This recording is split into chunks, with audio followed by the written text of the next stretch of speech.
네, 안녕하십니까. 제 얼굴은 이미 한번 봤었죠. 저는 여러분과 1년 동안 물리학 원 강의를 함께 하게 될 박재용이라고 합니다. 이미 한번 소개나 인사를 나눴기 때문에 구체적인 이야기는 만나서 얘기하도록 하고 오늘은 바로 수업으로 들어가도록 하겠습니다. 자, 교재 9쪽을 펴면 됩니다. 교재 9쪽을 펴서 첫 번째 우리가 함께 배울 단어는 속력과 속도라는 단어를 함께 배우게 되겠습니다. 사실 속력과 속도라는 단어는 한 번씩은 다 들어봤을 거예요. 근데 속력과 속도가 어떻게 다른지는 우리가 중학교 때는 사실 구분은 잘 안 됐어요. 그냥 둘 다 물체가 얼마 정도 빠른 정도라는 것만 확인이 됐을 겁니다. 그러면 오늘은 구체적으로 속력과 속도가 어떻게 다른지 한번 알아보도록 하겠습니다. 그러면 일단 첫 번째로 비교할 단어가 이동거리랑 변이라는 단어가 등장을 할 거예요. 요거 두 가지가 어떻게 다른지 한번 봅시다. 자, 이동 거리에 체크를 하겠습니다. 실제로 움직인 경로로서 방향을 고려하지 않는다라고 되어 있어요. 그래서 이동 거리는 어떠한 물체가 실제로 움직인 경로로서 방금 얘기했듯이 방향 자체는 전혀 고려하지 않는다로 되어 있습니다.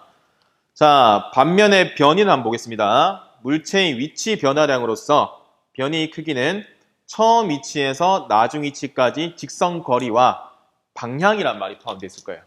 자, 아까 이동 거리가 방향이 포함되지 않는다라고 봤으면 이 변이라는 것은 방향을 포함한 개념이라고 보시면 됩니다.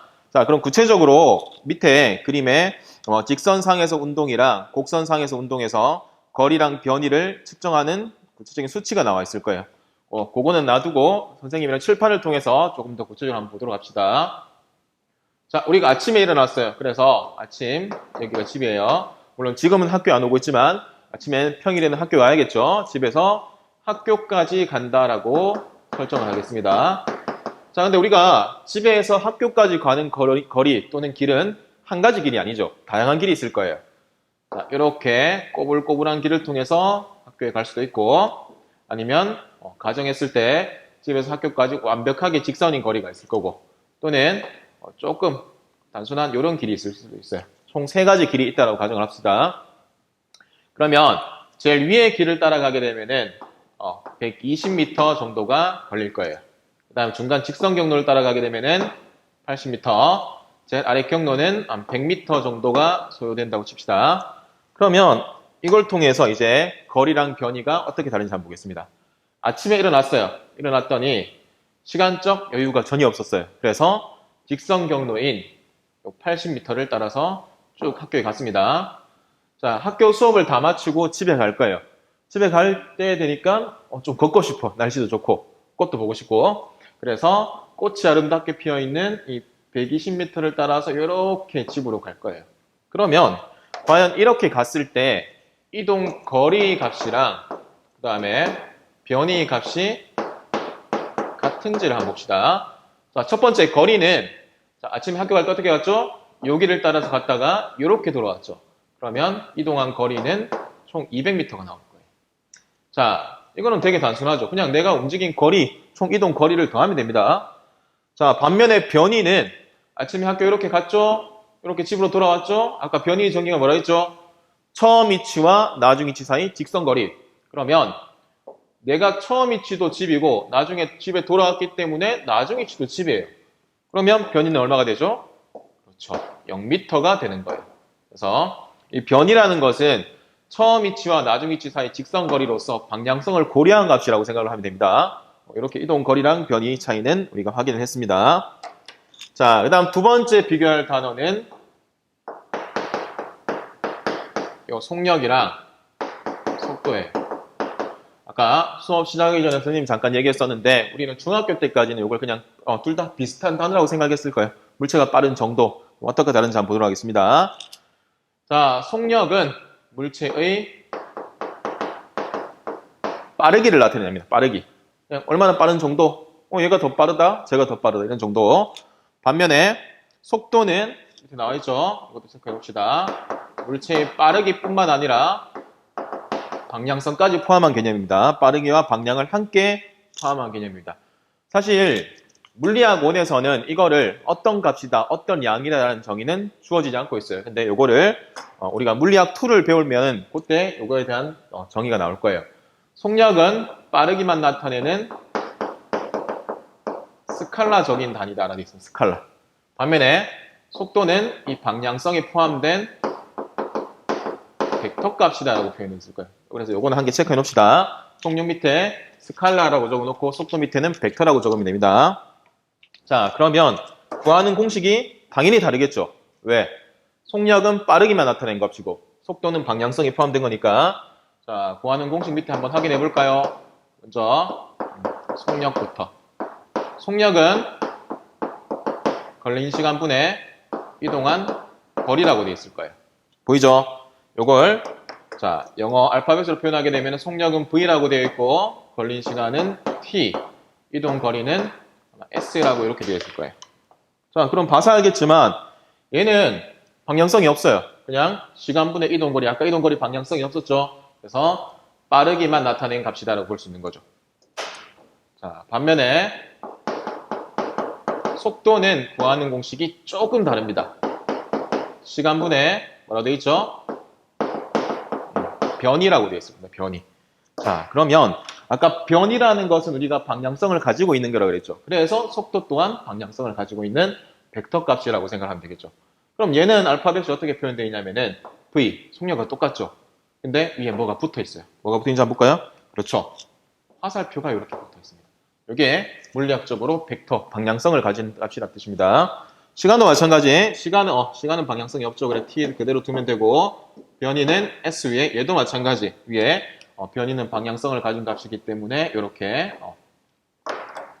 화살표가 있는 걸 볼 수 있습니다. 그래서 둘 다 단위는 거리 단위 나누기 초 단위. 요거는 단위는 동일합니다. 그래서 차이점을 얘기하자면 아까도 강조하겠지만 속력은 빠르기만 나타내는 반면에 속도는 방향성을 가진 벡터 값이라는 거 주의하고 넘어가시면 되겠습니다.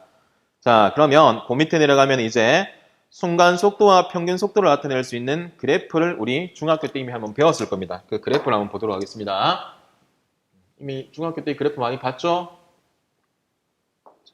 이렇게 그래프가 하나 있어요. 여기서 X축 값은 뭘 의미하냐면은 X축 값은 시간을 의미할 거예요. 시간.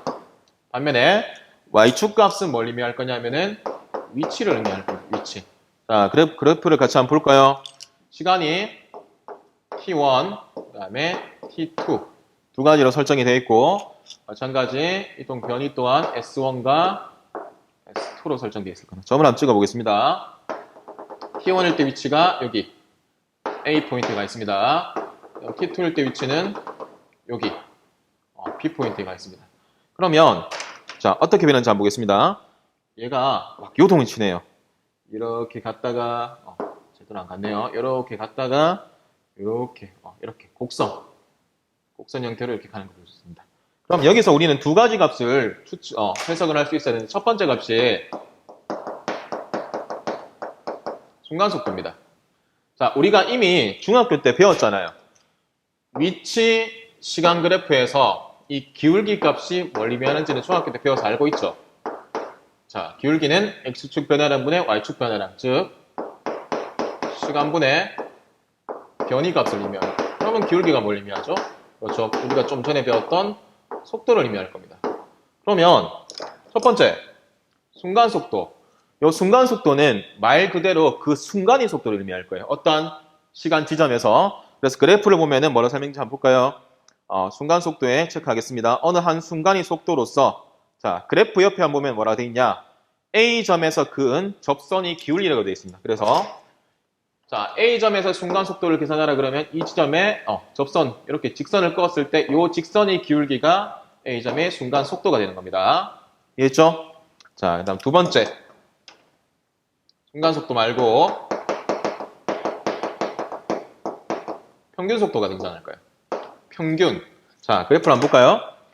자, 이 물체는 처음에 A 구간에서 이게 기울기라 그랬죠? 속도가 어떻게 돼요? 점점 느려지겠죠? 느려지다가 B에서 다시 B로 올라갈수록 빨라지기 시작합니다. 그러면 A에서 B까지 가는데 이 물체의 속도는 항상 일정하게 가는 게 아니잖아요. 속도가 변했을 겁니다. 그러면 이 평균 속도는 말 그대로 평균적인 속도예요. 어떻게 하느냐? 얘가 t1에서 t2까지 걸린 시간이 있겠죠? 물론 속도는 변했어요. 순간 속도는. 그렇지만 전체 이동한 거리가 있을 거잖아요. 그래서 평균 속도는 말 그대로 전체 시간분에 얘가 이동한 변이, 글자가 좀 이상해졌네요. 변이 또는 거리로 계산하면 되겠습니다. 그래서 여기서 구체적인 값을 대입하게 되면은 시간은 t1, t2죠. 그래서 t2 빼기 t1이라고 되어 있고, 그 다음에 이동한 변이는 나중 위치에서 처음 위치 뺀 거, S2에서 S1을 빼면 이게 평균적인 속도를 구하는 방법이 되는 거죠. 자, 여기까지 다 이해했죠? 그래서 위치 시간 그래프에서 접선의 기울기가 순간 속도, 그 다음에 평균 속도는 전체 시간분의 전체 변이를 하면 된다는 거 기억을 하면 되겠습니다. 자, 그러면 뒷페이지로 넘어가도록 하겠습니다. 자, 뒷페이지 넘어가면 잠깐 보고 있어요. 칠판 치우고 뒷페이지를 같이 하도록 할게요.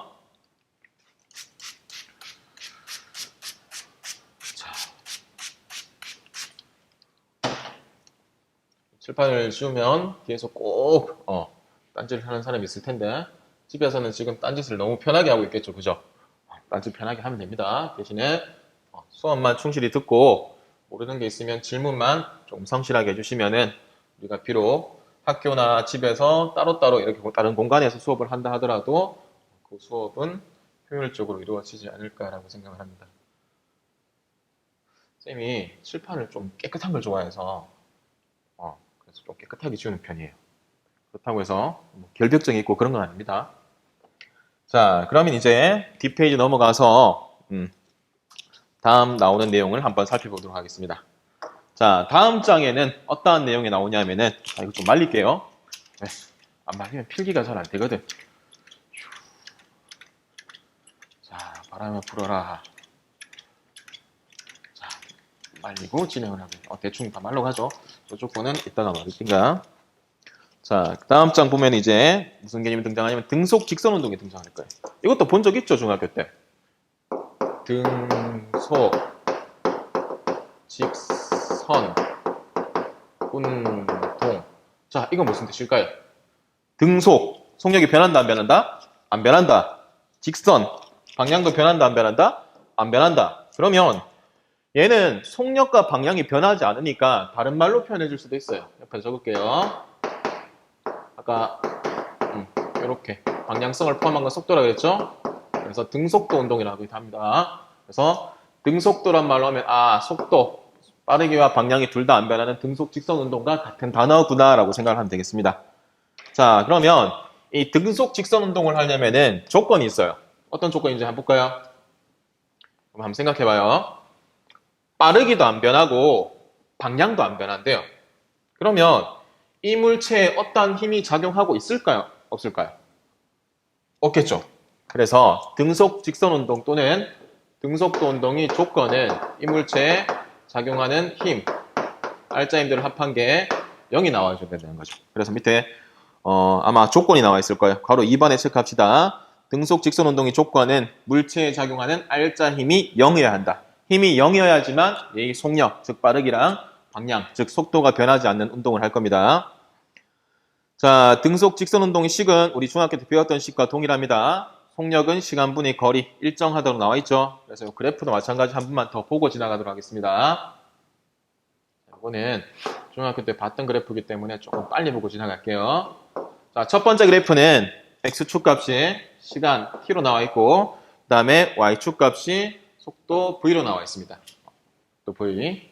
그러면 등속 직선 운동이기 때문에 처음부터 시작해서 끝까지 속도가 얼마로 변함없죠? 3m/s로 계속 쭉 변함없는 걸 볼 수 있을 거예요. 그렇죠? 여기서 한 가지 숨어있는 값이 있죠. 뭐가 숨어 있을까요? 속도 나왔고 시간 나왔어요. 뭐가 없죠? 변이가 없죠. 그때 요 직선 기울기 밑에 면적 사각형이죠? 어떻게 계산하면 됩니까?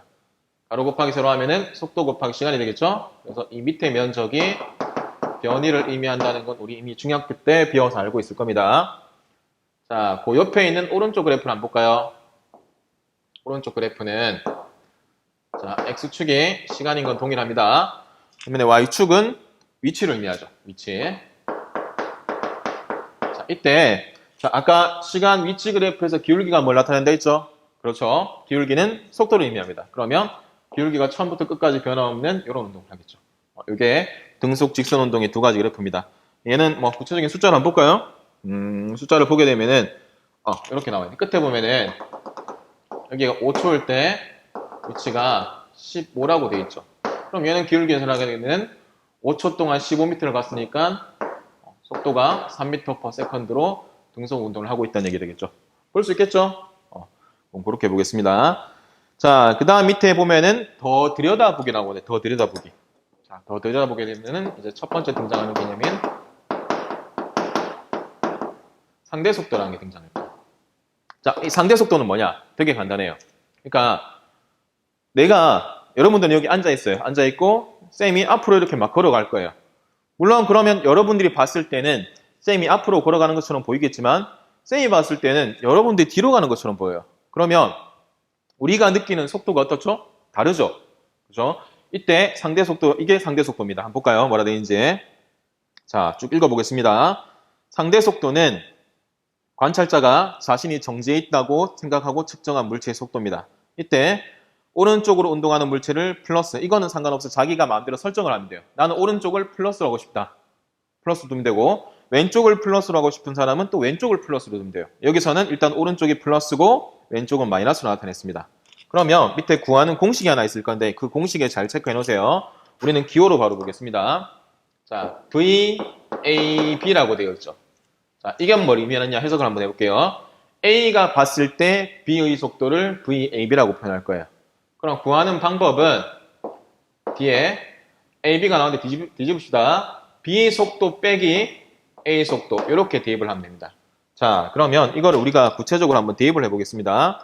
밑에 두 가지 조건이 나와 있을 건데 운동 방향이 같을 때가 있을 거고 운동 방향이 반대일 때가 있을 거예요. 우리는 그 중에서 오른쪽 편에 있는 운동 방향이 반대일 때를 한번 예를 들어 봅시다. 자, 거기에 보면은 A 학생은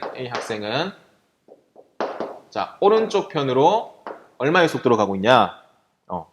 여기 숫자가 안 나와 있네요. 밑에 자동차로 한번 볼게요. 이거 너무 빠른데 자동차 사람 치고는 60km/h로 가고 있고 물론 차에 탔다고 가정을 합시다. 자, B 사람은 차에 타고 왼쪽 방향으로 얼마로 가고 있죠? 80km/h의 속도로 가고 있습니다. 그러면 이때 A가 봤을 때 B의 속도가 얼마인지를 볼 거예요. 아까 공식에 대입하면 되겠죠? 이때 주의할 점이 하나 있습니다. 아까 방향을 플러스 또는 마이너스로 잡아야 했죠. 우리는 여기서는 A 방향을 플러스로 잡을 거고 B 방향은 마이너스로 잡을게요. 그럼 그대로 한번 대입해 봅시다. 자, A가 봤을 때 B의 속도는 B 속도 빼기 A로 하라 했죠? 그럼 대입할게요. VAB는 자, B 속도 빼기 A 속도인데 방향성을 가지고 있죠. B는 마이너스 방향을 했습니다. 그렇기 때문에 그냥 80이 아니라 마이너스 80 빼기 얘는 그대로 두면 되겠죠. 플러스니까 60이 됩니다. 그럼 얼마가 나오죠? 마이너스 140km/h다. 자, 이러면 끝나는 게 아니라 반드시 얘기를 해줘야 돼요. 무슨 얘기를 해줘야 되냐? 이 마이너스가 우리가 임의로 설정한 방향성이잖아요. 그죠?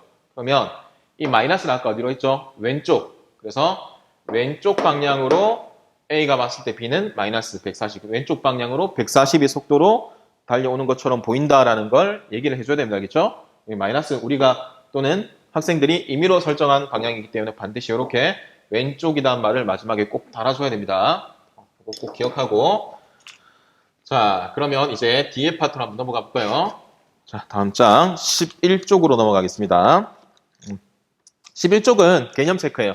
지금까지 한 개념들을 체크하는 거니까 여러분들이 답을 잘 달고 나중에 등교를 했을 때 혹시나 모르는 게 있으면 쌤한테 와서 같이 체크하는 시간을 가지도록 하겠습니다. 자, 그 다음 12쪽 넘어가 볼까요? 12쪽 넘어가면은 처음 보는 개념이 또 등장하죠. 뭐가 등장하느냐? 가속도라는 개념이 등장합니다. 가속도. 자, 이 가속도 자, 한자를 조금 알면은 바로 이해될 거예요. 가속도. 가자가 더할 가자입니다. 속도가 더해지는 정도를 가속도로 할 건데 자, 정확하게 뭐라 정의되어 있는지 같이 한번 보겠습니다. 단위 시간 동안 증가하거나 감소한 속도, 증가, 감소, 그러니까 더해지는 속도를 의미하는 것으로서 속도의 변화량을 걸린 시간으로 나눈 값이다. 자, 그 공식을 한번 그대로 옮겨 적어 볼게요. 가속도를 구하는 공식은 속도의 변화량을 시간으로 나눈 값이라 했기 때문에 우리 이거 기호로 좀 적읍시다. 이건 델타라고 읽고 변화량이라는 뜻입니다. 시간분의 속도 변화량이에요. 그러면 속도가 변했다는 뜻은 즉 나중, 물체가 가진 나중 속도 빼기 얘가 가진 처음 속도가 있겠죠. 처음 속도. 이걸 빼버리게 되면 속도의 변화량이 나오겠죠. 그래서 시간분의 나중 속도 빼기 처음 속도를 들 수가 있어요. 이것도 마찬가지 물리 되게 많이 공식이 많잖아요. 그래서 이렇게 말로 기억하면 우리가 적기가 좀 귀찮을 수도 있고 번거로울 수 있으니까 이렇게 적을게요. 가속도 앞에 뭐 벡터값 붙어야 되는 여기는 생략하겠습니다. 시간 t분의 속도 변화량 델타 v 이거는 t분의 나중 속도 v 빼기 처음 속도 v0 이렇게 따로 적을 수도 있습니다. 이것도 밑에 공간이 많으니까 하나 적어둡시다. 그리고 단위는 되게 간단해요. 아까 위에 속도의 단위가 보통 미터 퍼 세컨드를 많이 썼으면 여기서 초로 한 번 더 나눈 거잖아요. 그죠? 그래서 초가 제곱이 됩니다. 미터 퍼 세컨드 제곱이 이게 단위가 되겠습니다. 자, 그러면 이것도 아까 우리가 속도에도 순간 속도랑 평균 속도가 있었잖아요. 밑에 그럼 가속도에도 순간 가속도랑 평균 가속도가 둘 다 있어요. 밑에 한번 볼까요? 그래프 한번 볼게요.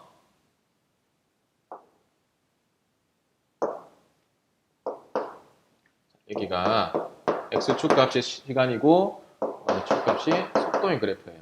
자, 그래프를 보면은 이것도 점을 찍을게요.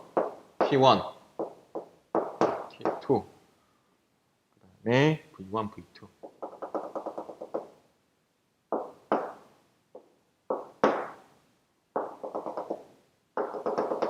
자, 이렇게 있을 때 여기가 A네요. A. 그다음에 여기가 B. 그다음에 여기가 C. 그다음에 여기가 뭐 D쯤 되겠네요. 자, 이렇게 있습니다. 얘도 그래프를 한번 분석해 볼까요? 일단 얘 지금 선이 명확하게 색깔이 없는데 이렇게 돼 있어요. 쭉 이렇게 올라가 있습니다. 그래프를 보면 알겠지만 시간, 속도, 시간에 따라 속도가 일정한 비율로 증가하는 게 아니라 이렇게 곡선 형태로 증가를 하고 있어요. 그러면 이것도 마찬가지. 아까 우리가 순간 속도라는 것은 어느 접점에서의 기울기라고 얘기를 했죠. 마찬가지 한번 볼게요. 자, 직선 AB의 기울기가 평균 가속도 이따 한번 보도록 하고 A점에서 순간 속도를 계산하라 그러면 어떻게 하면 되냐면은 A점에 접선을 한 개 선을 직선하게 꺼요. 이렇게. 요 기울기가 A점에서의 순간 속도가 됩니다. 여기 순간 속도. 자, 그 다음에 평균 가속도는, 순간 속도가 아니라 순간 가속도. 그 다음에 평균 가속도는 시간분의 속도 변화량이니까 얘 속도 변화량 다르잖아요. 맞죠? 그래서 아까 똑같아요. 어떻게 하느냐. 전체 걸린 시간, 이거 분의 속도 변화량, 요걸 하면 되겠죠. 그래서 밑에 나오죠, 공식에. 전체 여기서의 평균 가속도를 계산하라 그러면 시간 t2에서 t1을 뺀 것 분의 그 다음에 속도 변화량 v2에서 v1을 빼게 되면은 이게 평균 가속도를 구하는 공식이 되는 거죠. 볼 수 있겠죠? 아까 그래프랑 동일하니까 그거는 참고하고 넘어가면 되겠습니다. 그 다음 괄호 3번 내려가게 되면은 가속도의 방향과 속력이 나올 거예요. 이건 너무 간단해요. 참 읽어볼까요? 물체가 한 방향으로 운동할 때 가속도, 그러니까 속도 변화량의 방향이 운동 방향과 동일하면은 당연히 속도가 빨라지겠죠. 반면에 가속도 방향이 운동 방향과 반대예요. 나는 절로 가고 싶은데 가속도, 속도의 변화량이 이쪽이에요. 그럼 속도가 어떻게 될까요? 당연히 감소하겠죠. 밑에 부호가 나와 있는데 이거는 그냥 상식적으로 가속도 방향과 운동 방향이 같으면 속도가 증가할 것이고 가속도 방향과 운동 방향이 반대이면 속도가 감소할 것이라는 것 정도만 기억하면 됩니다. 자, 그 다음 밑에 내려가면은 설명이 또 나오겠습니다. 가속도 운동. 아까 우리가 등속 직선 운동을 봤다면은 등속 직선 운동은 속도가 변하지 또는 속도가 변하지 않는 운동이라고 얘기를 했죠. 그러면 가속도 운동은 말 그대로예요. 속도가 변해요, 안 변해요? 그렇죠. 속도가 변하는 운동을 우리는 가속도 운동이라고 할 겁니다. 자, 그러면 밑에 두 가지 종류가 있는데 첫 번째, 속력, 즉 빠르기가 변해도 가속도 운동이고 두 번째, 동글동글 돌아가는 거 보이죠? 그거는 방향이 변할 거예요. 방향이 변해도 가속도 운동입니다. 왜? 가속도 안에는 속력, 즉 빠르기랑 방향이 포함되어 있기 때문에 둘 중 하나만 변해도 우리는 가속도 운동이라 볼 겁니다. 그래서 조금 주의해야 될 것은 오른쪽에 보면 등속 원운동 아마 그림이 나와 있을 건데 등속이구나. 그러면 속력이 안 변하지? 그렇기 때문에 이거는 가속도 운동이 아니야 라고 생각하기 쉬운데 속력이 안 변하고 방향은 변해도 우리는 이거를 가속도 운동이라고 얘기를 할 겁니다. 알겠죠? 그걸 조금 주의해 주면 됩니다. 자, 그 다음에 뒷페이지 한번 넘어가 볼까요? 뒷페이지 넘어가면은 이제 13쪽이군요. 13쪽. 이게 오늘 할 제일 중요한 내용인데 요거는 이제 등가속도 직선 운동이라 그래서 등가속도 직선 운동이라서 가속도가 어떻게 다니겠죠? 일정하게 증가하는 직선 운동. 요거에 대해서 한번 보도록 하겠습니다. 요거는 그래프가 되게 중요해요. 그리고 요거는 문제를 풀 때 보면은 되게 많이 활용을 할 거예요. 활용을 할 거기 때문에 조금 더 집중해서 들어주면 되겠습니다. 요거는 일단 시간 관계상 오늘 지금 한 26분이 지나고 있는데 시간 관계상 앞배기만 살짝 보고 다음 시간에 조금 더 자세하게 배우도록 하겠습니다. 자, 무슨 운동이라 했죠? 등가속도 직선 운동이라고 했습니다. 우리가 아까 배웠던 개념이랑 한번 비교를 하면서 생각을 해봅시다. 아까 배웠던 등속 직선 운동은 또는 등속도 운동은 조건이 어땠어요? 그렇죠? 속력이 안 변하고 방향이 안 변하려면 힘이 작용하면 안 됐어요. 그런데 얘는 등가속도예요. 속력이 변하는 게 일정해야 돼요. 변하는 정도가. 그럼 힘이 작용해야 될 거 아니에요? 될까요? 해야겠죠. 왜냐하면은 속도가 빨라지거나 느려지려면 힘이 작용해야지 속도가 변화가 있을 거잖아요. 그죠? 그런데 앞에 등이 붙었어야 그럼 어떻게 되느냐? 조건이 있죠. 어떤 조건이 있어야 되냐? 힘이 작용해야 되긴 작용해야 될 건데 이 힘의 크기가 항상 변함없이 일정해야 된다는 이러한 중요한 조건이 성립을 하는 거죠. 자, 그럼 한번 볼까 내용.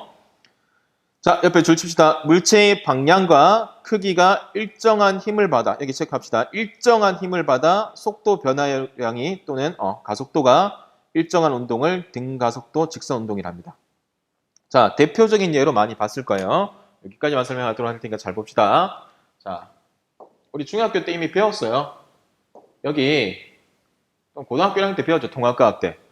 자, 물체를 이렇게 가만히 놓을 거예요. 이때 이 운동 중에서 공기 저항력을 무시한 운동을 자유낙하 운동이라 배웠었죠. 기억나죠? 그러면 이 공은 밑으로 떨어질 거예요. 무슨 힘을 받아서? 그렇죠. 중력이라는 힘을 받아서 밑으로 쭉 떨어질 겁니다. 그럼 중력은 일정해야 안 일정해요? 일정하죠. 그럼 아까 조건 한번 볼까요? 일정한 힘이 작용한다. 중력이란 일정한 힘이 작용한다. 그럼 얘는 속도 변화가 일정한 거잖아요. 맞죠? 얼마로 일정했어요? 기억납니까? 9. 이건 지구에서죠. 9.8m/s 제곱으로 일정했어요. 한번 볼까요? 처음에 출발점에서 얘 속력을 0m/s로 잡게 되면은 1초 뒤에 공이 떨어졌어요. 이만큼. 1초 뒤에 속력은 얼마가 나오냐면은 9.8m/s. 왜? 1초당 9.8씩 일정하게 증가한다 했잖아요. 맞죠? 그리고 또 1초 뒤에 바닥까지 거의 다 떨어졌어요. 그럼 이때 속력은 얼마일까요? 그렇죠. 또 9.8이 증가한 19.6m/s 되겠죠. 그래서 이 간격을 보게 되면은 1초 동안 속도 증가량이 여기서도 9.8, 여기서도 9.8, 즉 일정하게 속도가 증가한 등가속도 운동으로 우리는 확인할 수가 있는 거죠. 그렇죠?